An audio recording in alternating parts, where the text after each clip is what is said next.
সুপ্রিয় দর্শক, ATN music প্রতিনিয়ত আপনাদেরকে নতুন নতুন সব শিল্পীদের সাথে পরিচয় করিয়ে দেন। তাদের মধ্যে কেউ রিয়েলিটি শো থেকে আসেন অথবা কেউ নিজে থেকে ইন্ডাস্ট্রিতে কাজ করছেন। কিন্তু আজকে আমার শিল্পী কিন্তু একটু ব্যতিক্রম।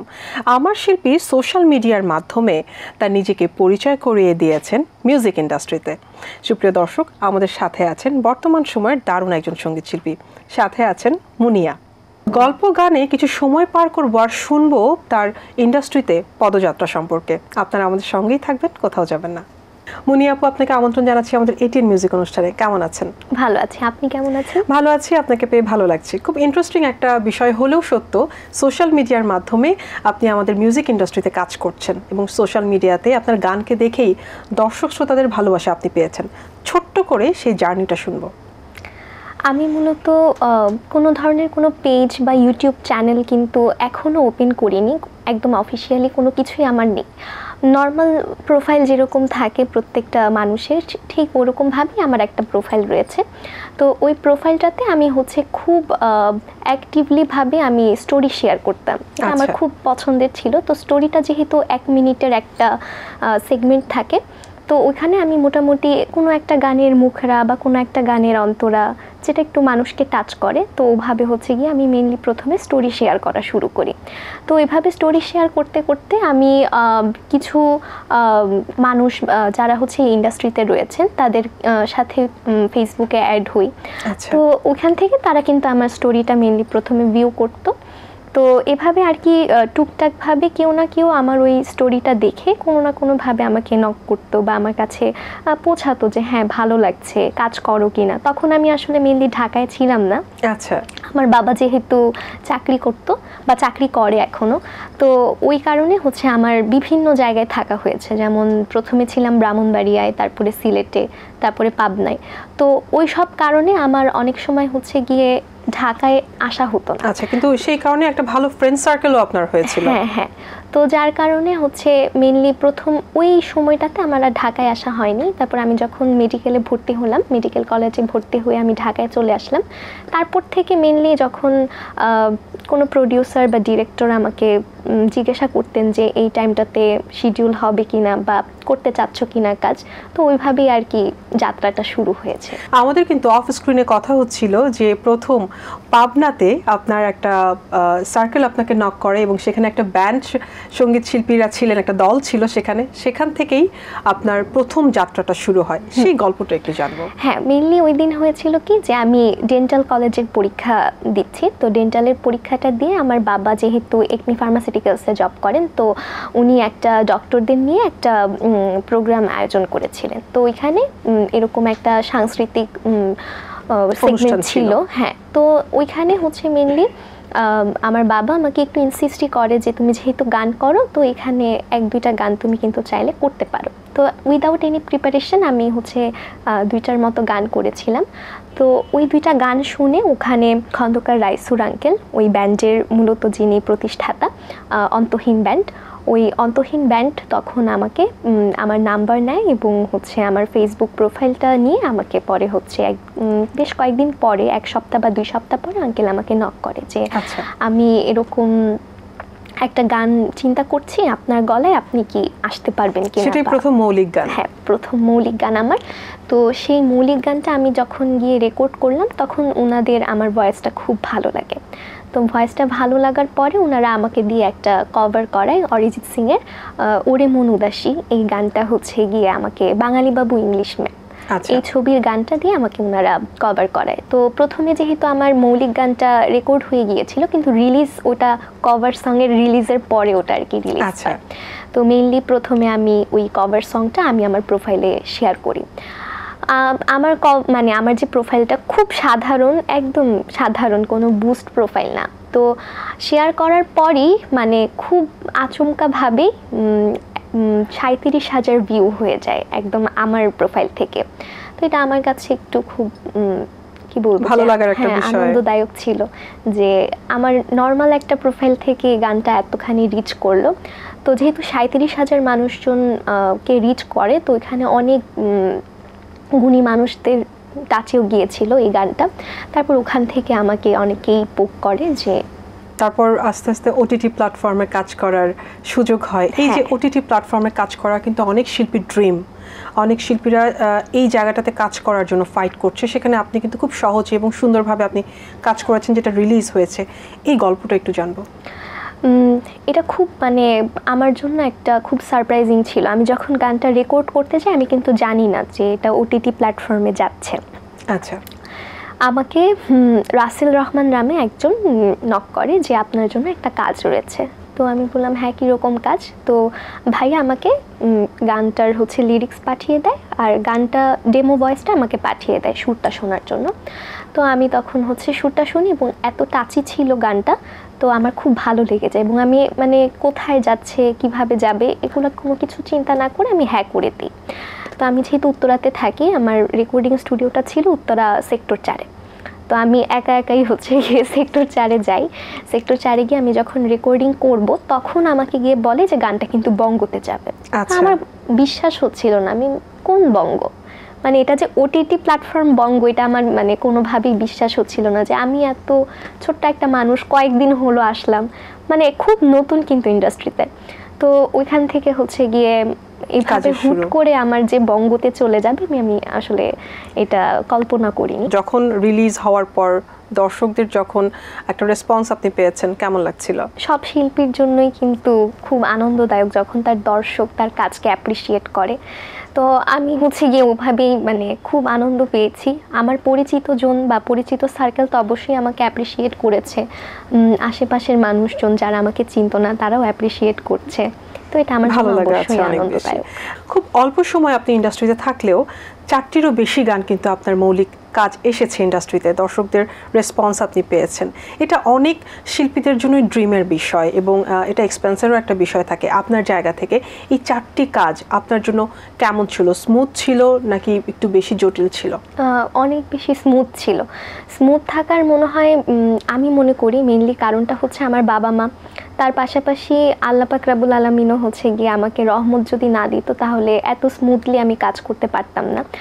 ইন্ডাস্ট্রিতে অনেকেই বলে যে অনেক জটিল হয়, অনেক পথ চলা আসলে অনেক জটিল হয়ে যায়, বিভিন্ন আপনারাও তো জানেন যে আজে বাজে মানুষের খপ্পরে হয়তো পড়ে যায়, কিন্তু আল্লাহর রহমতে আমার ওরকম কোনো সমস্যা হয়নি। সহজভাবেই আপনি কাজগুলো করতে পেরেছেন এবং কোনো ঝামেলা হয়নি। খুব ছোটবেলা থেকেই গানের সাথে হাতেখড়ি, 6 থেকে 7 বছর বয়সে গানের জগতে হাতেখড়ি। আপনি নজরুল এবং রবীন্দ্র দুটোই আপনি দক্ষতা অর্জন করেছেন।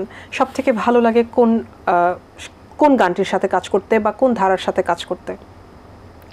এটা বললে হয়তো বা একটু বিতর্ক হয়ে যাবে, কিন্তু আমি মেইনলি নজরুলের উপরেই কাজ করতে বেশি পছন্দ করি। যেহেতু 2018 থেকে আমি বাংলাদেশ রেডিওর সাথে যুক্ত আছি, নজরুলের উপরে যেহেতু যুক্ত আছি, তো নজরুলের উপরে যেহেতু বেশি কাজ করা হয় তাহলে ওইটাই আর কি মেইনলি ভালো লাগে।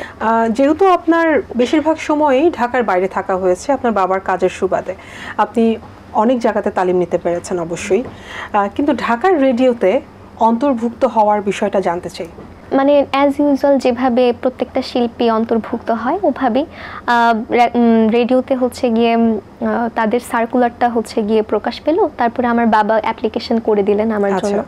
তো তখন অ্যাপ্লিকেশন করার পরে আমি রেডিওতে পরীক্ষা দিলাম, কণ্ঠস্বর পরীক্ষা দেওয়ার পরে যখন রেজাল্ট আউট হলো যে আমি তাদের তালিকাভুক্ত শিল্পী, নিয়মিত নজরুল সঙ্গীত শিল্পী, তখন আসলে মনটা খুব ভালো হয়ে গিয়েছিল যে কোনো একটা মানে বাংলাদেশের সবচেয়ে রেনাউন্ড একটা প্রতিষ্ঠান গানের জন্য প্রত্যেকটা শিল্পীরই আসলে স্বপ্ন।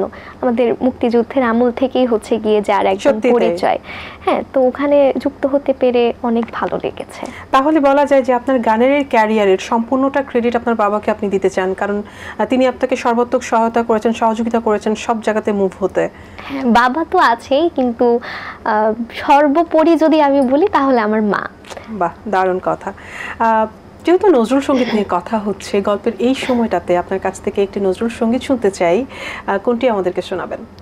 আমার খুবই পছন্দের একটি গান, আমার আপনার চেয়ে আপন যেজন। দারুণ, খুব শ্রুত একটি গান শুনবো।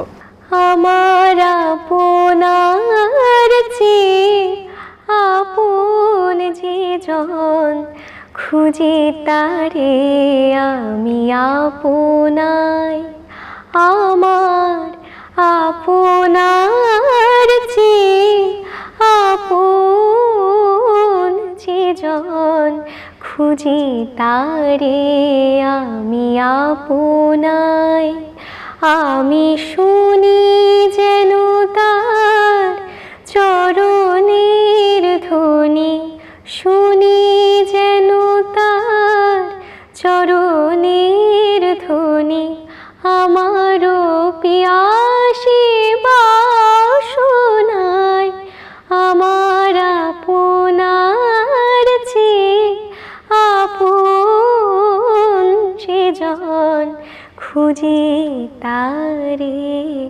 আমি আপনায়। বাহ, মিষ্টি কণ্ঠে দারুণ একটি গান শুনলাম। একজন নজরুল সঙ্গীত শিল্পী হিসেবে শিল্পীর কিন্তু দায়বদ্ধতা থেকে যায়, কারণ নজরুল সঙ্গীত শিল্পী যারা আছেন অসংখ্য গান রয়েছে যে গানগুলো কম শ্রুত, দর্শক শ্রোতাদের কাছে এখনো পৌঁছয়নি এবং অনেক গান কিন্তু কালের বিবর্তনের সাথে সাথে হারিয়ে যাচ্ছে।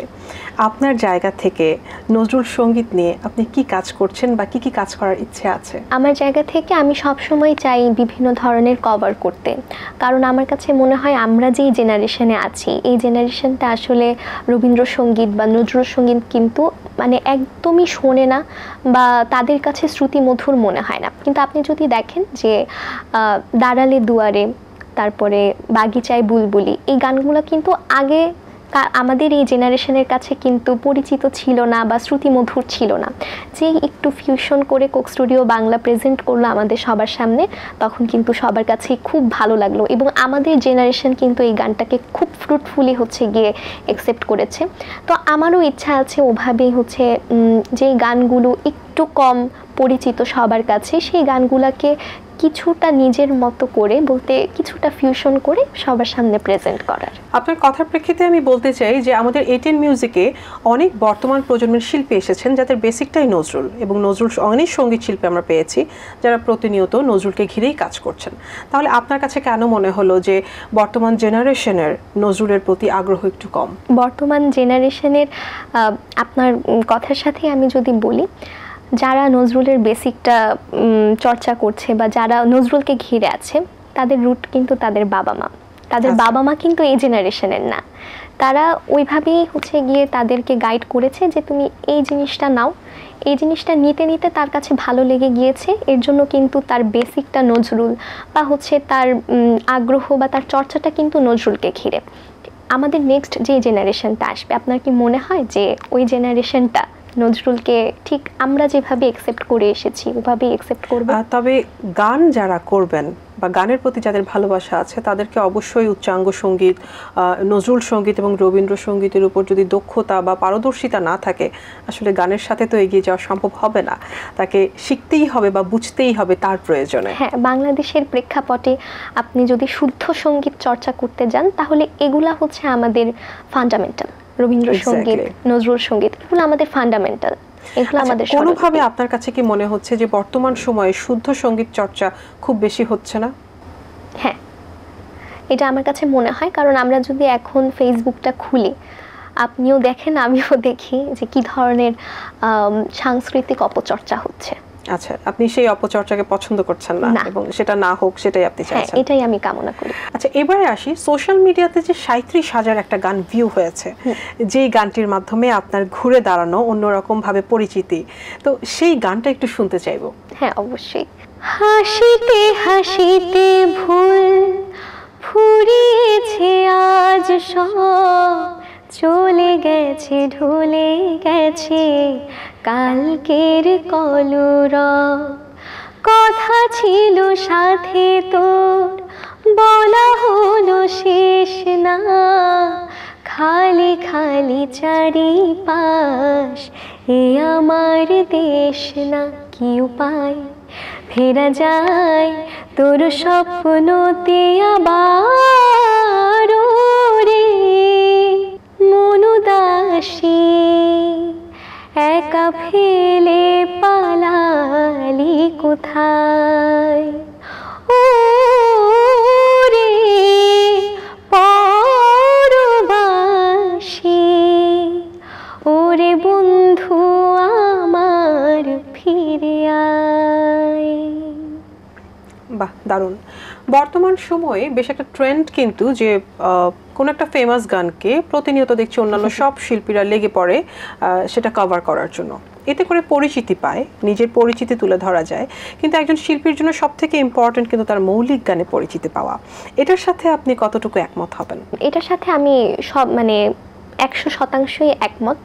কেন? তার কারণ হচ্ছে কি, ধরেন আমাদের ইন্ডাস্ট্রিতে আমাদের যে লেজেন্ডারি শিল্পীরা এসেছেন তারা কিন্তু তাদের নিজেদের গানের মাধ্যমেই আসলে এসেছেন। যেমন এই একটা গান আমি এখন কভার করছি, এটা কার গান? রুনা লায়লার গান, মিতালি মুখার্জির গান বা সাবিনা ইয়াসমিনের গান। এটাই মানে একটা শিল্পীর এটাতেই কিন্তু সার্থকতা, যে আমার গান অন্য মানুষ গাইছে। যেহেতু আপনি নতুন ইন্ডাস্ট্রিতে এসেছেন, কাজ করার ক্ষেত্রে আপনি কোন কোন বিষয়গুলোকে মাথায় রাখছেন? কাজ করার ক্ষেত্রে আমি টেস্টটাকে মাথায় রাখি। আমি যেই কাজটা দিব সেই কাজটা কিন্তু আসলে আমার পোর্টফোলিওটাকে সবার সামনে প্রেজেন্ট করে। আমি যেই ঘরানার সেই জিনিসটা সবার সামনে প্রেজেন্ট করে।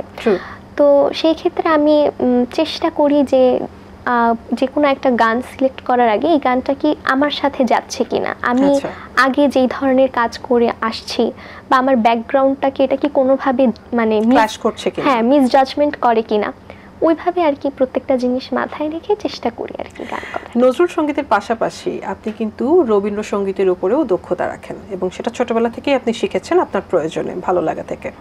গল্পের এই সময়টাতে আপনার কাছ থেকে একটি রবীন্দ্রসঙ্গীত শুনতে চাই, কোনটি শোনাবেন? খুবই পরিচিত একটি রবীন্দ্রসঙ্গীত, আমারও পরানো যাহা যায়। বাহ, দারুণ, শুনবো। যদি আরো কারে ভালোবাসো, যদি আরো ফিরে নাহি আসো, তবে তুমি যাহা চাও তাই যেন পাও, আমি যত দুঃখ পাই গো, আমারও পরানো যাহা চাই, তুমি তাই, তুমি তাই গো, আমারও পরানো যাহা চাই। বাহ, দারুণ একটি গান শুনলাম। আর এই গান শুনতে শুনতেই আমাদের সময় হয়ে গেছে আজকের বিদায় বেলার। তো বিদায় নিব, তার আগে এটিএন বাংলা, এটিএন বাংলার দর্শক, আপনাকে যারা অনেক পছন্দ করেন, আপনার যারা ফ্যান ফলোয়ার্স আছেন, তাদেরকে কি বলে যাবেন? দর্শকদের উদ্দেশ্যে আমি এটাই বলতে চাই, আমি চেষ্টা করে যাচ্ছি আমার গানের জার্নিটাকে আরও অনেক বেশি স্মুথ করার। আপনারা যদি আমার পাশে থাকেন, আমি আশাবাদী যে আমি আমার গানটাকে আপনাদের সামনে আরও খুব ভালোভাবে প্রেজেন্ট করতে পারবো। এবং সর্বোপরি আমি ধন্যবাদ জানাই এটিএন বাংলাকে, এই অনুষ্ঠান যিনি পরিচালনা করছেন নন্দিনী ইসলাম আপুকে এবং আমার উপস্থাপিকা আপুকে, সবাইকে আমি ধন্যবাদ জানাচ্ছি। অনেক ধন্যবাদ এত সুন্দর কিছু সময় আমাদেরকে দেওয়ার জন্য। আগামীতে আপনার সাথে আমাদের আবারও দেখা হবে। আপনার ক্যারিয়ারের জন্য অনেক অনেক শুভকামনা। ধন্যবাদ। সুপ্রিয় দর্শক, গল্প গানে কত গল্প শুনলাম কিছু গান, আর সেই সাথে আপনারাও অবশ্যই এনজয় করেছেন আমাদের সাথে। আগামীতে এমন আরও দারুণ কিছু শিল্পী নিয়ে হাজির হয়ে যাব এটিএন বাংলার পর্দায়, এটিএন মিউজিক অনুষ্ঠান নিয়ে। সেই পর্যন্ত সবাই ভালো থাকুন, সুস্থ থাকুন, এটিএন বাংলার সঙ্গে থাকুন। আমি সামি এখানে বিদায় নিচ্ছি। আল্লাহ হাফেজ।